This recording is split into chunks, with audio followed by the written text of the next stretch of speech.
திரு விஜய் அவர்கள் இதுவரை கொடுத்திருக்கக்கூடிய வாக்குறுதிகள் பல இடத்துல பேசியிருக்காங்க. ஒரு வாக்குறுதியா கொடுத்திருக்கிறாங்க சென்னையில.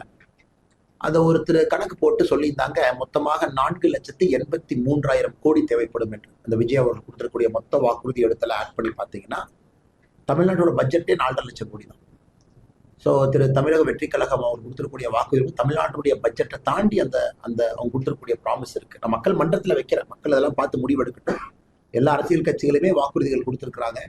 இன்னைக்கு உச்சநீதிமன்றத்தில் எது சரியான வாக்குறுதி, எது சரியில்லாத வாக்குறுதி உச்சநீதிமன்றம் தரம் பிரிக்க பார்க்குறாங்க. வெல்ஃபேர் எக்கனாமிக்ஸ் என்ன, ஃப்ரீபி என்ன, இலவசங்கிறது என்ன, மக்களுக்கு தேவையான ஒரு அடிப்படை சோசியல் ஸ்ட்ரக்சர்ல செய்யக்கூடிய விஷயங்கள் என்ன அப்படின்னு சுப்ரீம் கோர்ட்ல கேஸ் இருக்கு, பெண்டிங்ல இருக்கு. அதுக்குள்ள நான் போக விரும்பலீங்கன்னா, இன்னைக்கு மக்கள் எல்லாத்தையும் பார்க்கறாங்க. அதே நேரத்தில் மக்கள் வாக்கு செலுத்தும் போது கூட சில வாக்குறுதிகளால் இன்னும் நம்முடைய கடன் சுமை அதிகமாகுமா, சில வாக்குறுதிகளால் 10,82,000 கோடி இருக்கக்கூடிய கடன் அது 15 லட்சம் தான் என்ன ஆகும் யோசிச்சு பாருங்க அடுத்த ஒரு 5 ஆண்டுகள். அதனால மக்கள் எல்லாத்தையும் பார்க்கறாங்க.